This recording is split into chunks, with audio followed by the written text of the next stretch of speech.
Yon Alvarez, sa comment nyo on the case he filed about the budget. I-quote ko lang po, ang sabi po niya, naiintindihan natin na minsan, tingin ng Congress, korte sila, lasing sa kapangyarihan. Lalo na noong Totoo yun, totoo yun. panahon ng Quadcom, kita nyo naman ayaw lang ng sagot mo, contempt ka kaagad, ipakukulong ka pa sa correctional facility kahit na may detention, area naman ng House of Representatives. Pero tandaan natin, judicial power belongs to the court and not to Congress. Dito ang nangyaring krimen, nag-insert sila ng mga numero na iniba yung ibig sabihin ng legislative document. And this was in relation to our statements po, no? From Sagutin mo yon yung insertions na ginawa nyo. Sasagutin niya, hindi. Tignan natin.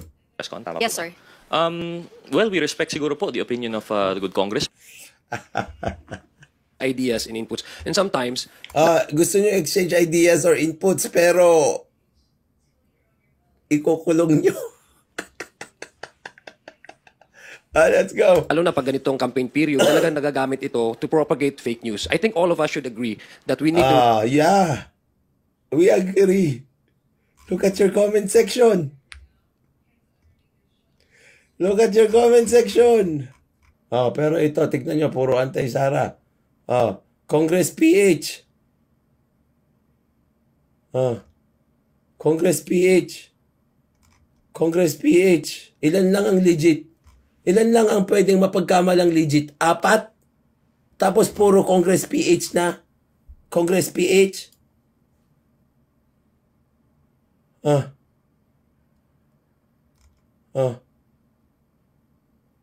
Kung may malasakit talaga sila sa bayan, hindi na natin kailangan humingi ng transparency. Anong pinagsasabi mo dyan? Congress PH na naman. Congress PH. Congress PH. But!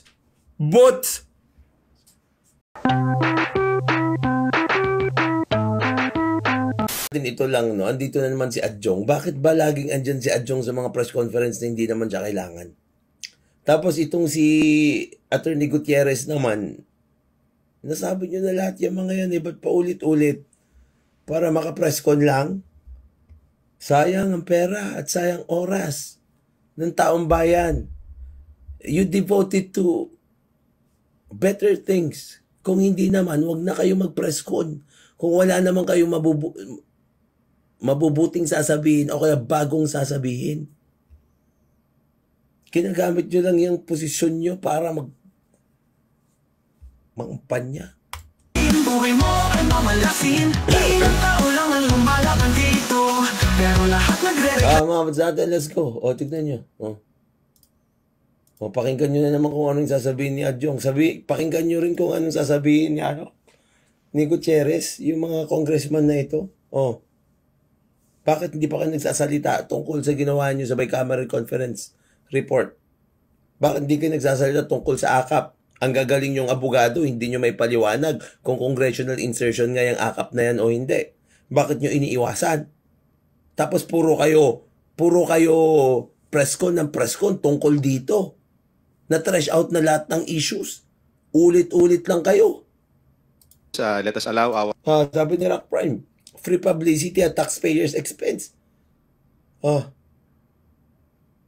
my goodness.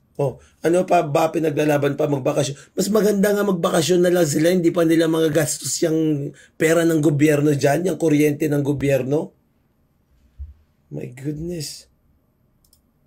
Our honorable guests to give their short opening. Sabi ni Red Miranda, hanggat binibili ng mga tao yung pagpapakyut nila, hindi titigil yung mga yan. Exactly. Tapos mga kabatas natin, nag-open sila ng comment section. Tapos yung comment section nila mga kabatas natin, bots at saka trolls. Mga kabatas natin, sabi ko sa inyo, di ba? Ano ang number 1 na red flag at evidence ng trolls? Bots. Ano ang number 1 mga kabatas natin? Keywords. Bakit? Kasi yun ang pinapasok nyo. Ano ang keywords dito mga kabatas natin? Congress PH. Hmm. Congress PH. Congress PH. Sino nagsasabi ng Congress PH, ha? Yung mga tao ba na normal, mag-isip kayo ha, na gumagawa ng bots at trolls para dito sa mga congressman na ito. Mag-isip kayo, sino ang Pilipino na gumagamit ng Congress PH? Ano? Sino? Ito ngang mismong mga congressman na ito, hindi nga gumagamit ng Congress PH eh. Goodness. Oh, ginamit sa bots. At saka, trolls. Congress PH. Congress PH. Tsaka 19th Congress. Congress PH.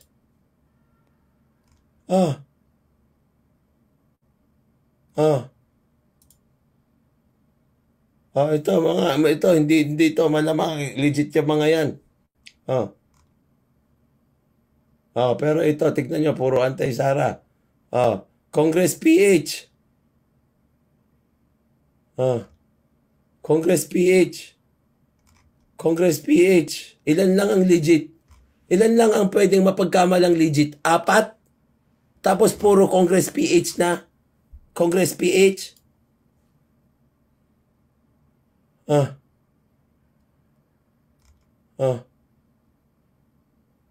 Kung may malasakit talaga sila sa bayan, hindi na natin kailangang humingi ng transparency. Anong pinagsasabi mo dyan? Congress PH na naman. Congress PH. Congress PH. Bot! Congress PH is the keyword. Diba? Literal na bots. Sino gumamit? Ako. Ang tagal-tagal ko nang nag-vlog tungkol sa Congress. Kailan ko ginamit yung Congress PH na yan? Putik yan. Dapat maban kayo dyan eh. Congress PH. Napaka-warm ng approach ng Congress PH sa press conference. Lamdam mo yung sincerity nila.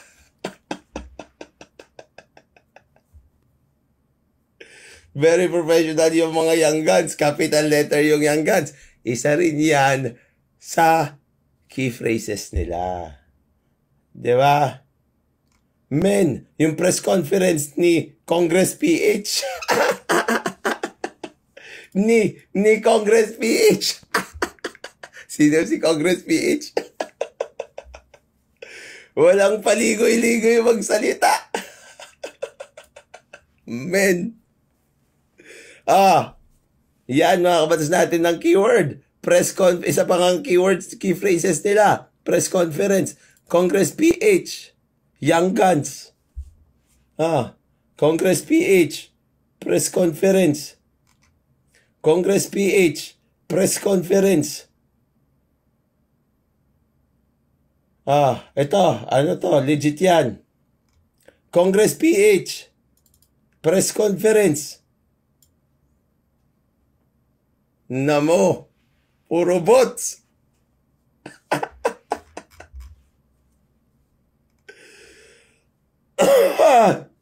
My goodness. Ito mukhang pwedeng supporter nila to. More congressmen and senators like these two knowledgeable and capable young guns. Young Guns. Press conference. Congress PH. Kung Adjong, kung Gutierrez, the brilliant congressman. Plural dapat yon. Press conference. Congress PH. Putik kayo. Congress PH, ang galaw ng flow ng press conference, hindi pilit o scripted. Tingnan nga natin. Mga coops kayo. Puro bots. Nag-open kayo ng ano nyo, ini-spam nyo ng bots. Nag-open kayo ng comment section nyo, tapos i-spam nyo ng bots. Yun ba? Oh my goodness. Opening remarks. Ito si Adjong. Tingnan nyo kung ano sasabihin nito. Bismillahirrahmanirrahim. Assalamualaikum warahmatullahi ta'ala wabarakatuh. Magandang umaga po sa ating lahat. Tumingin pa sa relo eh. I would like to thank our media partners for joining us here in today's press briefing. Kamustahin mo yung mga bots sa comment section. Yung mga bots nyo. Maganda yung gawa tayo ng grupo. Bots for Congress PH. Bots for Adyong. Bots for Gutierrez. Di ba? Oh. Bots for Congress PH. Pwede ba yun? What a joke. Bots for Congress PH.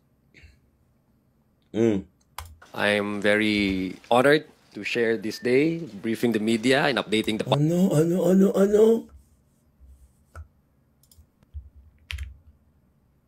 Yeah. I would like to thank our media partners for joining us here in today's press briefing. I'm very honored to share this day, briefing I'm very honored to share this day. in today's press briefing. I'm very honored to share this day, briefing the media and updating the Tapos tingin siya doon sa partner niya. public with one of our prosecutors in impeachment. So we are looking forward to your questions. Maraming salamat. Sure. Morning po sa ating mga kaibigan sa media. We're glad to be here. I'm sure there will be more questions as our stories develop. Hope we'll be able to enlighten and answer most of them today. Salamat po. Oh, come on. Pare-pareho lang yung mga ginagawa niyo dyan. Sinasayang niyo lang yung pera.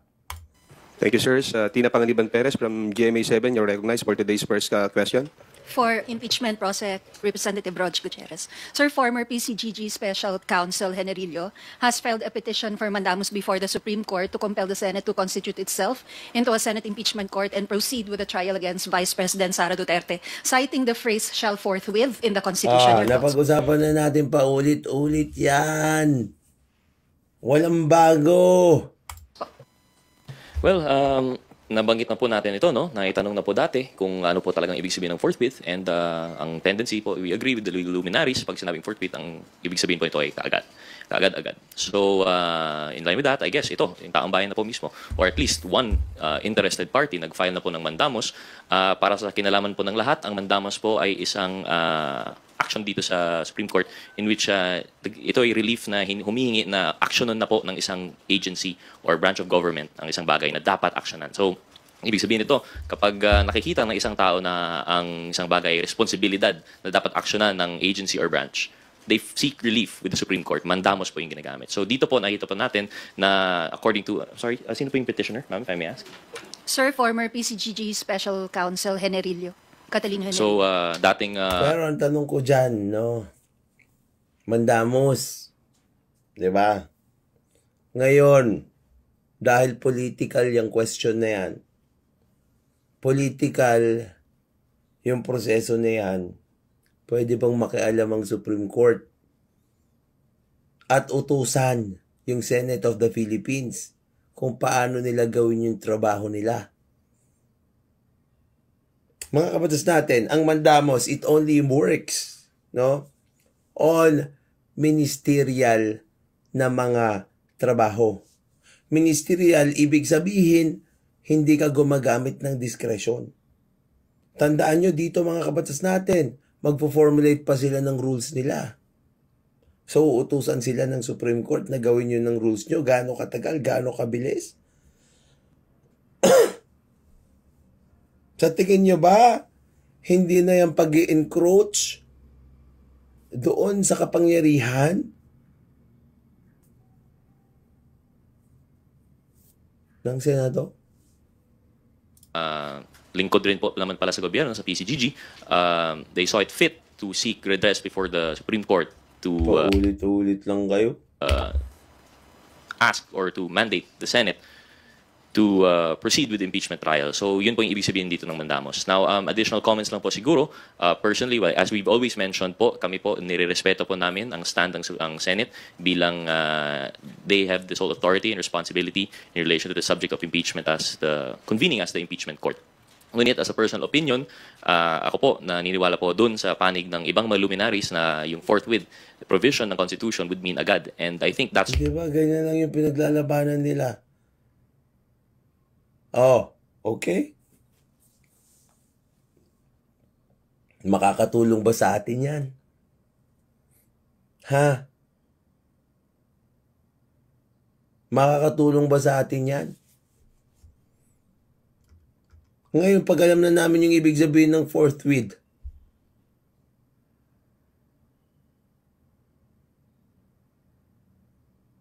cool na kami sa mga chicks.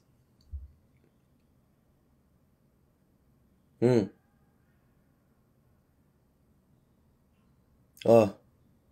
Sayang boto ko sa RSAP visit. Di ba ang assumption ay Senate can regulate itself katulad ng Supreme Court internal, kumbaga totoo. Kaya nga pati yung rules nila when it comes to hearings in aid of legislation, sila rin yung gumagawa niyan. Just like impeachment din, they also make their own rules there. Sila rin yung gumagawa ng rules nila dyan. So, ewan ko lang kung pwedeng pakialaman ng Supreme Court yan. So, kung pwede, di well and good. Pwede nga. Pero like I said, how about the separation of powers? And that the Senate can actually make their own rules. Diba? Because they will constitute themselves as the impeachment court. At alam naman natin na yung proseso na kapag pinasa sa kanila yan, no, ang gagawin nila agad-agad is to formulate their own rules in relation to that particular impeachment. Walang steadfast rule na nakalagay doon na ito ang rules nyo sa impeachment. Katulad din ng rules nung last na nangyari kay Justice Corona. That's not how it works. Every Senate body that is confronted with an impeachment proceedings, they have the liberty to formulate their own rules.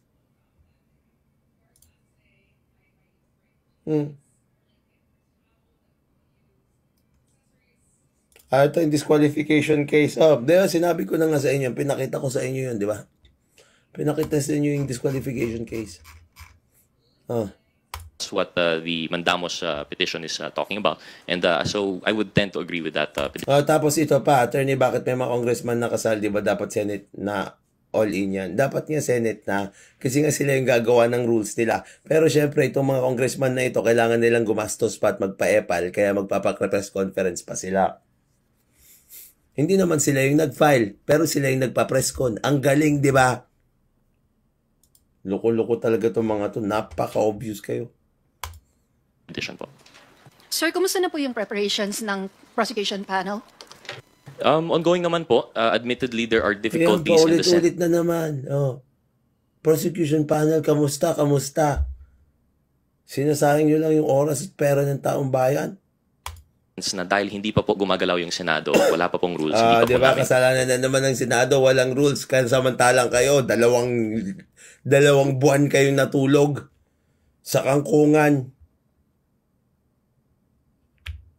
There are difficulties in the sense na dahil hindi pa po gumagalaw yung Senado, wala pa pong rules, hindi pa po namin alam more or less kung ano po ang mangyayari or what kind of proceedings they would require. So, as... di ba? Nasa kanila yung bola, sila yung gagawa. Paano makikialam yung Supreme Court dyan? Sabi ni Red Miranda, wala na rin maisip itong mga media. Para-parehong tanong lang. Pero, mga kabatas natin, nakakapagtaka niyan, bakit nandyan lagi yung mga media? Alam naman natin may mga medyang nababayaran. Out of abundant caution, ang ginagawa po namin sa prosecution team ay general preparations for all scenarios po. Whether we're talking about yung timeline, whether we're talking... Preparation. As if it matters. Kailangan ba namin malaman yan na nagpe-prepare kayo? Natural, nagpre-prepare kayo, di ba? Alangan naman sasabak kayo doon na hindi prepared o hearing yun, hearing yun. About which processes would be allowed and disallowed, whether the help or the Ito naman si NIGD, of course, napaka-obvious naman yung iyong tanong at yung sagot dyan. Can House rules of any branch government disregard the Constitution, attorney? Sagutin mo yan. Napakasimpleng tanong yan. engagement of external counsel would be allowed. We're preparing for all situations po. Admittedly, Diba? In other words, you're not doing anything yet. You're just preparing, blah, blah, blah, blah. And of course, you will prepare. Gumalaw na po yung Senado, at least preliminarily, at least regarding to the rules, kapag meron na po tayong mas idea kung which processes would be adopted from yung rules of court, which processes would be dealt without, I think that would be easier for us in the part of preparation. But in the meantime po, general preparation.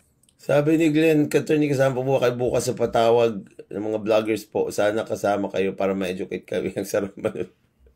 Wala eh. May hearing ako bukas. Yung malayong lugar ulit. Madaling araw ulit ako papiyahe. So, kagagaling ko lang ng Baguio. Balikan lang ulit kami. Ganun ka-hectic na yung schedule ngayon.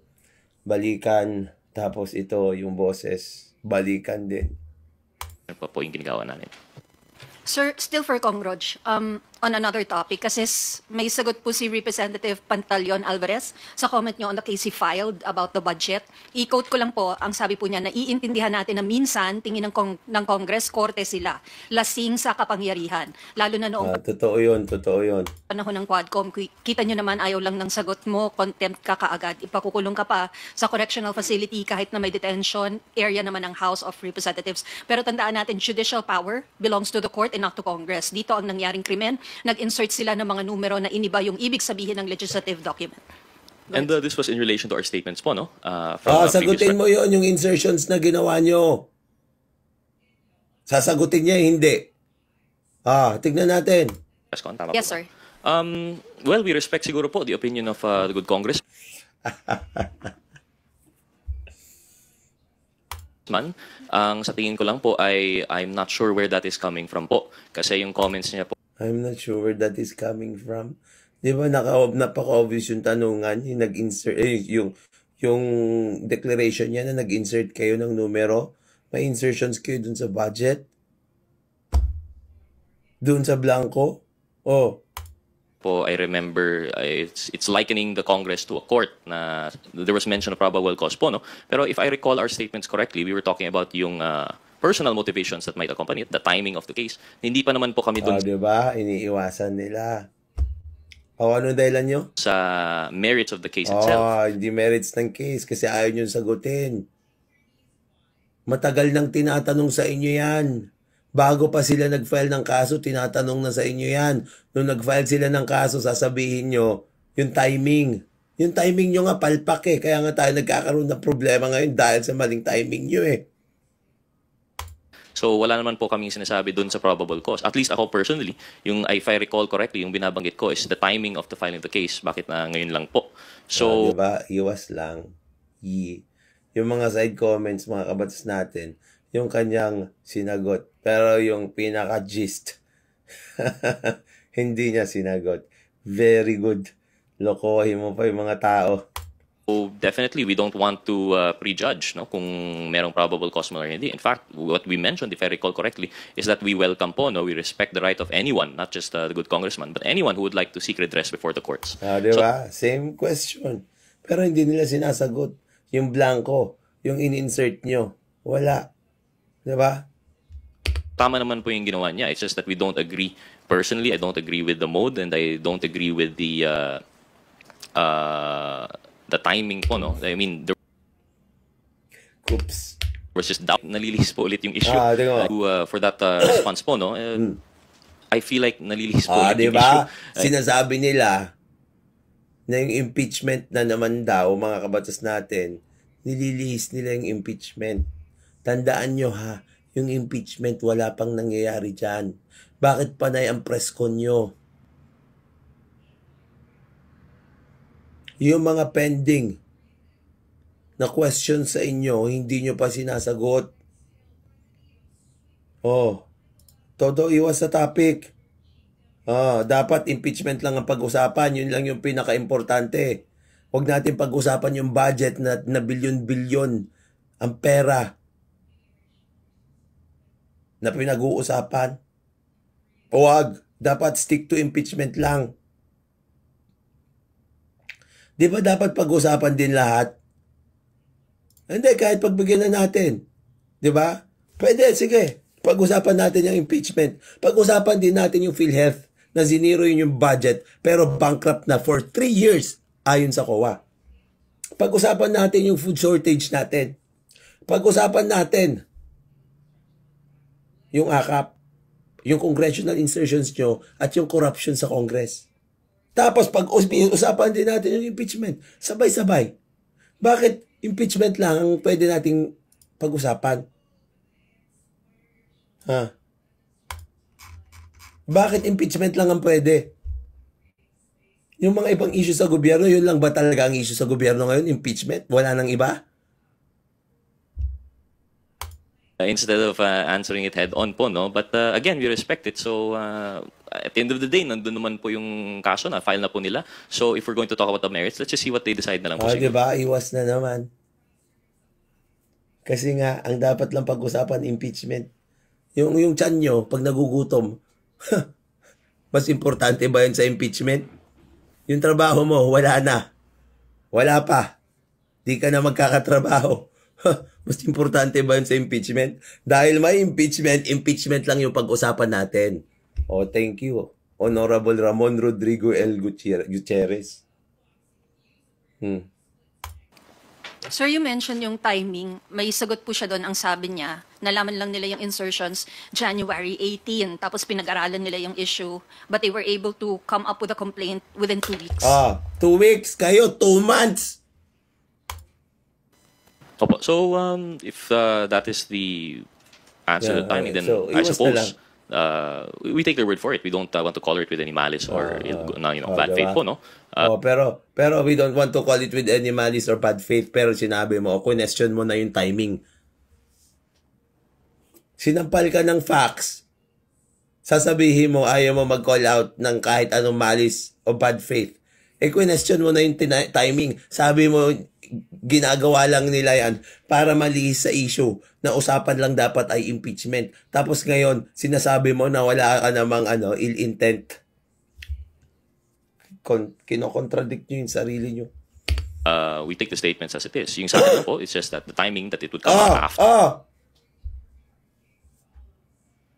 Hindi ba imputing malice din yan? Pangit yung timing nyo? Bad faith po, no? We take this. Di ba bad faith din yan yung sasabihin nyo? Pangit yung timing nyo, 2 weeks lang? Nila ginawa kayo 2 months? Statements as it is. Yung sa akin lang po, it's just that the timing that it would come out after the news of the impeachment, yun lang po naman yung naitanong po namin dito last time. And it's not even about probable cause po, no? Yung tanong lang po namin talaga is just the timing in general. But if... You contradict yourself, boy. Mag-crash course ka kay Kayo. Kino-contradict mo yung sarili mo. If more importantly, if satisfied po yung taong bayan sa sagot na yun, then I guess we'll take it for as it is po, no, on face value. Thank you, sir. Joke. Thank you, Tina. Mel Alice Moras from PTV4. Hi, good morning po, Kong Z. Nangangati na ito si Adyong, tatanungin siya. Kasi nga, wala naman siyang alam dyan, di ba? Pero syempre, alam nyo, sa mga press con na ganyan, may division na ng mga questions. So, tatanungin na si Adyong. Mel Alice Moras from PTV4. Hi, good morning po, Kong Zia, Kong Rog. Unahin ko lang po kasi naka-calendar na nasa house calendar na sa website yung TRICOM hearing bukas. May I just ask, ano po yung susunod na magiging hakbang ng House TRICOM kaya sakaling magpatuloy nga hindi pagdalo ng social media influencers and vloggers na nauna ng hinaina ng show cause order ng committee? And just to highlight, bakit po ba mahalaga yung pakilahok nila dito nga sa nagpapatuloy ng investigasyon? Meron na sabi ko sa inyo may hatian na yan.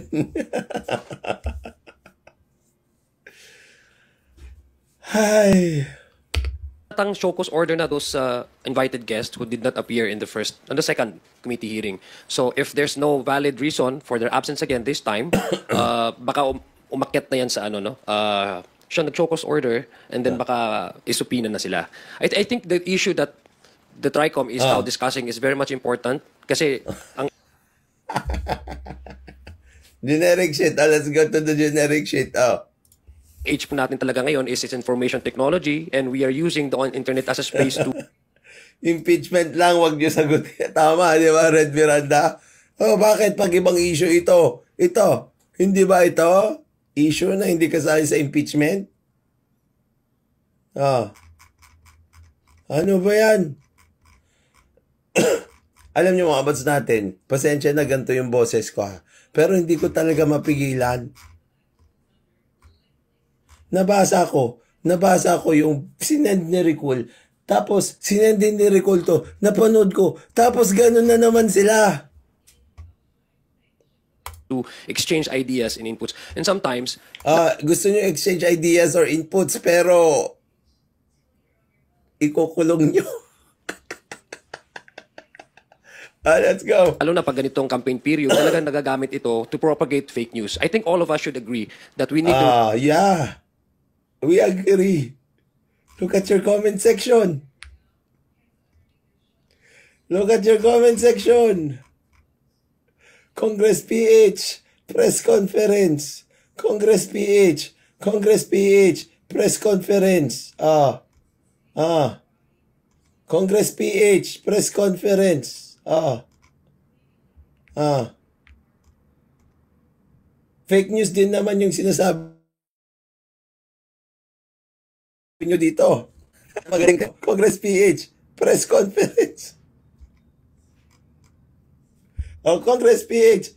Walang gumagamit ng Congress PH. Oy! Puro bots. Walang gumagamit ng Congress PH na Pinoy. Ay, nako, ewan ko sa inyo. Nagbukas kayo ng chat. Puro Congress PH at press conference. Bots. regulate this, the dissemination of malinformation, disinformation. And yung bots din. Huwag kayo gumamit ng bots. the invited guests who are supposed to appear in last committee hearings are very active in the online discourse. And we hope that we can get some inputs that they might like to share to the committee so that we can form. Kung ayaw nila mag-share, bakit mapipilit mo ba sila? Binabayaran nyo ba sila para i-share yung kanilang knowledge? Trabaho ba nila mag-share ng knowledge sa community? Hindi naman. Makukumpel nyo ba sila? Formulate a much enabling law that would really reflective of the need to regulate itong open space in the internet. So, sa akin lang, You cannot do that, boy. it's not really an issue. There's no reason for them to skip again the committee hearing. Hindi, yung same yata ng mga tao na pinatawag eh. Sabi nga ni Abante, we don't need your knowledge. Oo nga, tapos ngayon share kayo ng share. Dahil ito naman ay pinapakinggan naman natin ng lahat ng punto, no? Hindi naman we're not actually Sinungaling. Ano na tayo sa kasinungalingan na yung mag-e-end mga batos natin. Pasensya na, hindi ko mahabaan, okay? Kasi nga, yung boses ko medyo nagre-reklamo pa. Pero bukas man lamang medyo may relief na. Maraming salamat mga kabatas natin. At syempre, tulong lagi yung sinasabi, matulog po tayo na maimbing. Dahil alam natin natutulog na maimbing, siya yung laging panalo. Paalam pa ba't samantala. Sabi ni Teacher Mark, gusto ata nila maging vlogger, share the knowledge.